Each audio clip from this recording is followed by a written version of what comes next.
Mathematics chapter 1 sets class 1. ഈ ക്ലാസ്സിൽ നമ്മൾ പരിചയപ്പെടാൻ പോകുന്നത് എന്താണ് സെറ്റ് എന്നുള്ളതും അതിന് കുറച്ച് എക്സാമ്പിൾസുമാണ്. സെറ്റ് എന്ന് പറയുന്നത് ആ വേർഡിൻ്റെ ഒരു അർത്ഥം പോലെ തന്നെ അതൊരു കൂട്ടം വസ്തുക്കളെയോ ഒരു കൂട്ടം നമ്പേഴ്സിനെയോ സൂചിപ്പിക്കുന്നു. ഇനി ആ കൂട്ടം എന്ന് പറയുന്നതിന് ഒരു പ്രത്യേകതയുണ്ട്, അത് വെൽ ഡിഫൈൻഡ് ആയിരിക്കണം. അതായത് നമുക്കൊരു പെർട്ടിക്കുലർ നമ്പറോ ഒബ്ജക്റ്റോ തന്നു കഴിഞ്ഞാൽ അത് ഈ പറയുന്ന കൂട്ടത്തിൽ, അതിനെ നമുക്ക് കളക്ഷൻ എന്ന് പറഞ്ഞു കഴിഞ്ഞാൽ അത് ഈ പറയുന്ന കളക്ഷനിൽ ബിലോങ് ചെയ്യുന്നുണ്ടോ, അതായത് ഉൾപ്പെടുന്നുണ്ടോ ഇല്ലയോ എന്നുള്ളത് നമുക്ക് കൃത്യമായിട്ട് പറയാൻ സാധിക്കണം. അങ്ങനെ വരുന്ന കളക്ഷനെ വിളിക്കുന്ന പേരാണ് set. That is set is A well defined collection of objects in the sense that we can definitely decide whether a given particular object belong to a given collection or not. നമ്മൾ എടുത്തിരിക്കുന്ന കളക്ഷനിലെ ഒരു നമ്പറോ ഒബ്ജക്റ്റോ belong ചെയ്യുന്നുണ്ടോ ഇല്ലയോ എന്നുള്ളത് കൃത്യമായിട്ട് പറയാൻ സാധിക്കുന്ന കളക്ഷനെ വിളിക്കുന്ന പേരാണ് സെറ്റ്. ഇനി അതിന് കുറച്ച് എക്സാമ്പിൾസ് കാണാം. Vowels in English alphabet.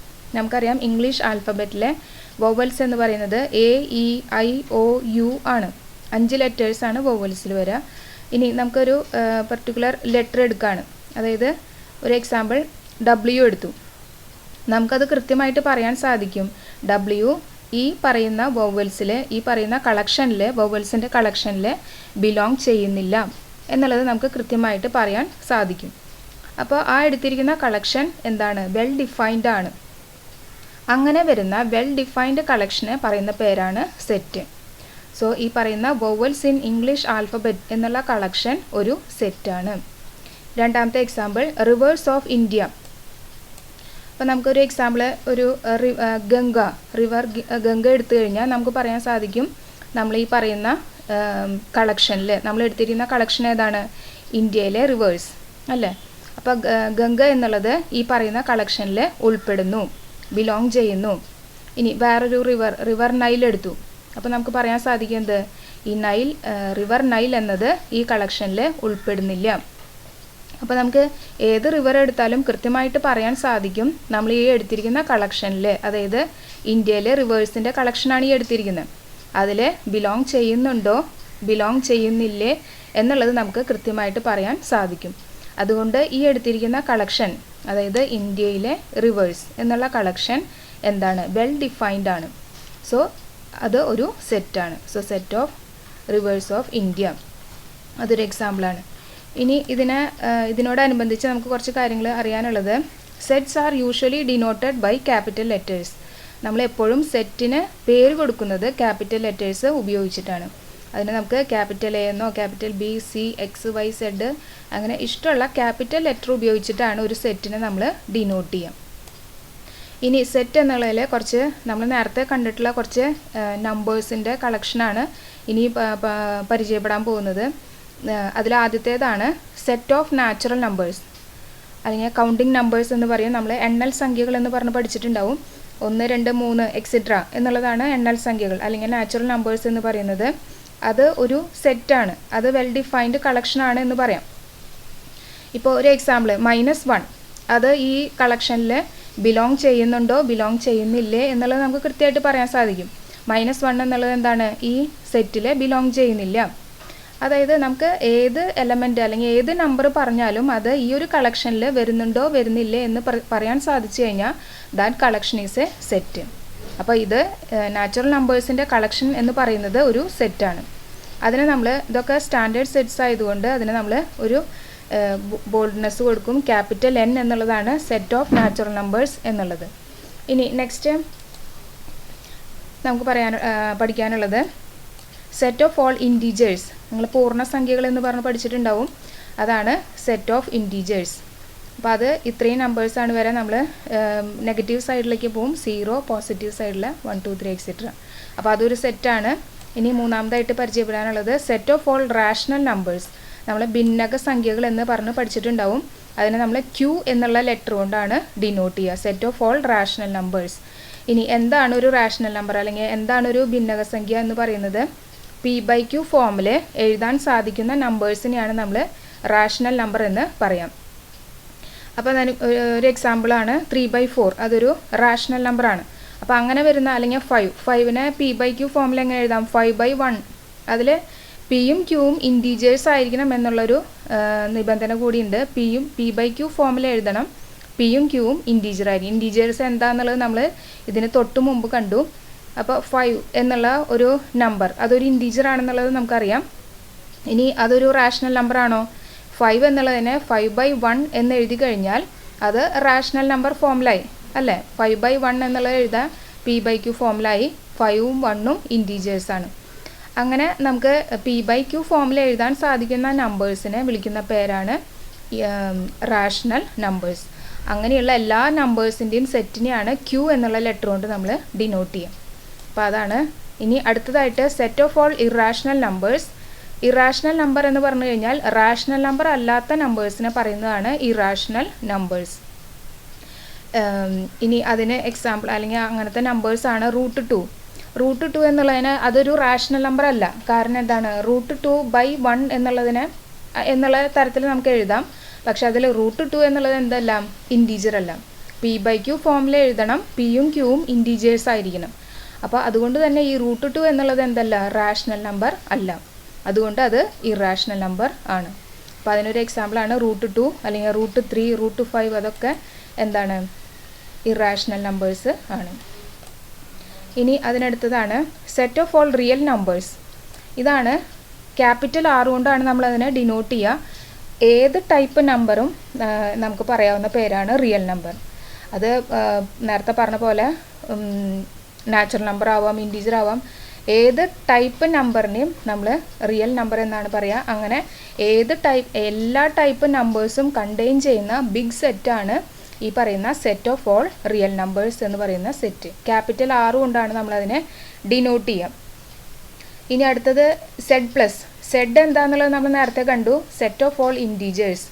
ഇനി അതിൽ തന്നെ പോസിറ്റീവ് മാത്രം എടുക്കുന്നതിനെയാണ് Z+ എന്നുള്ള നൊട്ടേഷൻ വെച്ചിട്ട് നമ്മൾ കൊടുക്കുക. ഇനി Q+ എന്ന് പറഞ്ഞു കഴിഞ്ഞാൽ പോസിറ്റീവ് റാഷണൽ നമ്പേഴ്സ്. p/q ഫോമിൽ എഴുതുന്നതിന് തന്നെ പോസിറ്റീവ് നമ്പേഴ്സ് ആണെങ്കിൽ അതിനെ ആ സെറ്റിന് നമ്മൾ Q+ എന്ന് പേര് കൊടുക്കുന്നു. ഇനി R+ എന്ന് പറയുന്നത് എന്താണ്?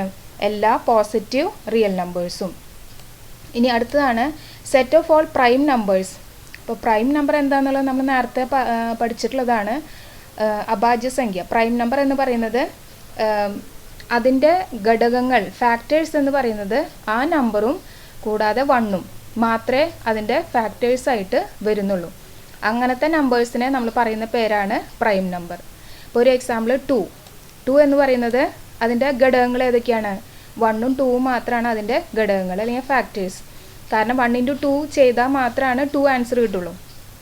അതുകൊണ്ട് തന്നെ 2 എന്നുള്ളത് എന്താണ്? ഒരു പ്രൈം നമ്പറാണ്. ഇനി വേറൊരു എക്സാമ്പിൾ 4ൻ്റെ ഫാക്ടേഴ്സ് ഏതൊക്കെ വരാം? 1 വരും, 2 വരും, 4 വരും. അപ്പോൾ അതുകൊണ്ട് തന്നെ അതെന്തല്ല? പ്രൈം നമ്പർ അല്ല. അപ്പോൾ 1 × 4 ചെയ്താലും 4 കിട്ടും, 2 × 2 ചെയ്താലും 4 കിട്ടും. അതുകൊണ്ട് തന്നെ 4ൻ്റെ 3 ഫാക്ടേഴ്സാണ് 1, 2, 4. അപ്പോൾ 4 എന്നുള്ളത് എന്തല്ല? പ്രൈം നമ്പർ അല്ല. ഇനി നമുക്ക് പ്രൈം നമ്പേഴ്സ് ഏതൊക്കെയാണ്? 2 ആണ് ആദ്യത്തെ പ്രൈം നമ്പർ. 2, 3, അടുത്ത് വരുന്ന 5, 6 ആവില്ല. കാരണം 2, 3, 1, 6 ഒക്കെ അതിൻ്റെ ഫാക്ടേഴ്സാണ്. അടുത്ത് 7. അങ്ങനെയാണ് ആ സെറ്റ് പോവാം. അപ്പോൾ 2 ആണ് അതിൽ വരുന്ന ആകെ വരുന്ന ഈവൻ നമ്പർ. ഇരട്ടസംഖ്യയായിട്ട് പ്രൈം നമ്പേഴ്സിൽ വരുന്ന ആകെ ഒരു നമ്പർ മാത്രമേ ഉള്ളൂ. അത് 2 ആണ്. ബാക്കിയെല്ലാം ഓഡ് നമ്പേഴ്സ് അഥവാ ഒറ്റസംഖ്യകൾ ആയിരിക്കും. അപ്പോൾ ഇതാണ് പ്രൈം നമ്പേഴ്സിൻ്റെ സെറ്റ്. അതൊരു സെറ്റാണ്, വെൽ ഡിഫൈൻഡ് ആണ്. Prime number is a number whose factors are only 1 and that number itself. അതായത് ഒരു നമ്പറിൻ്റെ ഫാക്ടേഴ്സ് 1ഉം ആ നമ്പർ അതും മാത്രമേ ഉള്ളൂ എങ്കിൽ ആ നമ്പറിനെ വിളിക്കുന്ന പേരാണ് പ്രൈം നമ്പർ. ഇനി നെക്സ്റ്റ് നമ്മൾ ഈ നമ്പേഴ്സിനെ പ്രൈം നമ്പറിനൊക്കെ ഒരു ബ്രാക്കറ്റിൻ്റെ അകത്ത് ഇപ്പോൾ നമ്മൾ കാണുന്നത് തന്നെ ബ്രാക്കറ്റിനകത്ത് ആണ് നമ്മൾ നമ്പേഴ്സിനെ എഴുതുന്നത്. കേളി ബ്രാക്കറ്റ് എന്ന് പറയും.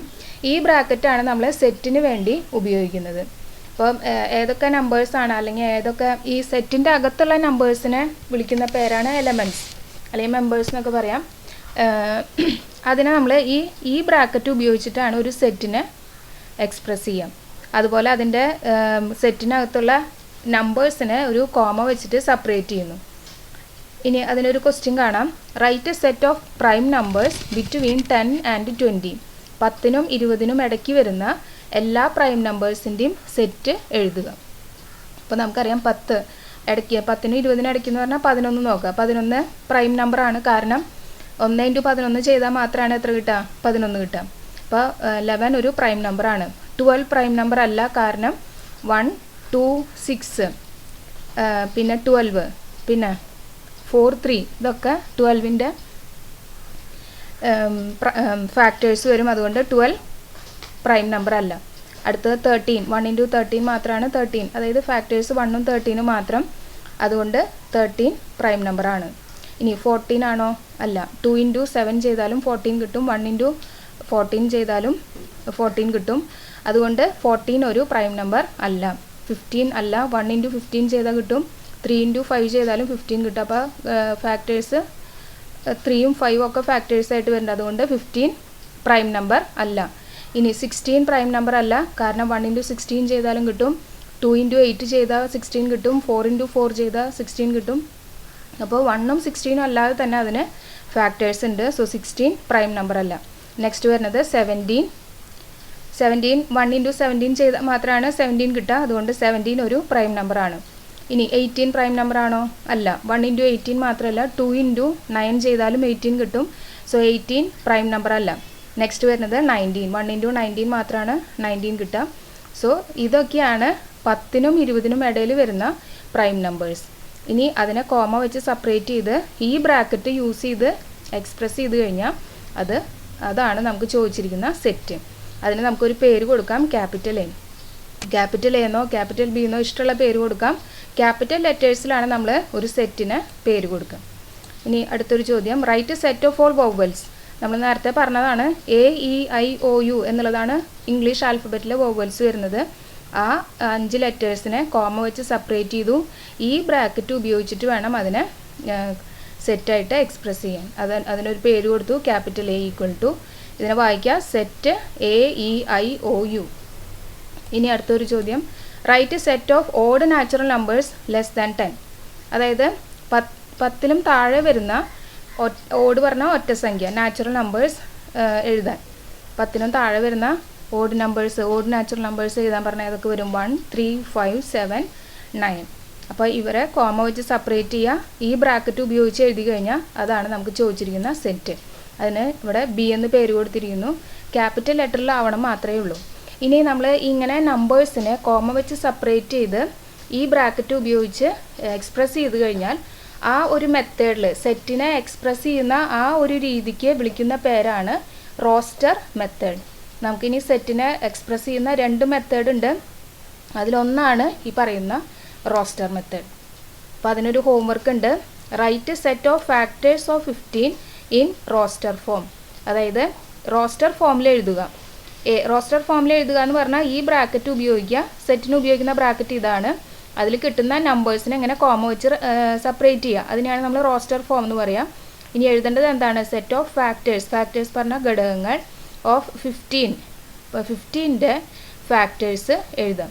15ൻ്റെ ഫാക്ടേഴ്സ് എന്ന് പറഞ്ഞു കഴിഞ്ഞാൽ നേരത്തെ പറഞ്ഞു പ്രൈം നമ്പർ എന്താണെന്നുള്ളത് എടുത്ത് പറഞ്ഞു. എന്താണ് ഈ ഫാക്ടർ എന്ന് പറഞ്ഞു കഴിഞ്ഞാൽ ഏതൊക്കെ നമ്പർ കൊണ്ട് മൾട്ടിപ്ലൈ ചെയ്യുമ്പോഴാണ് 15 കിട്ടുക അതൊക്കെ 15ൻ്റെ ഫാക്ടേഴ്സാണ്. അപ്പോൾ നിങ്ങൾ ഹോംവർക്ക് ഒന്ന് ചെയ്ത് സബ്മിറ്റ്. ഓക്കെ.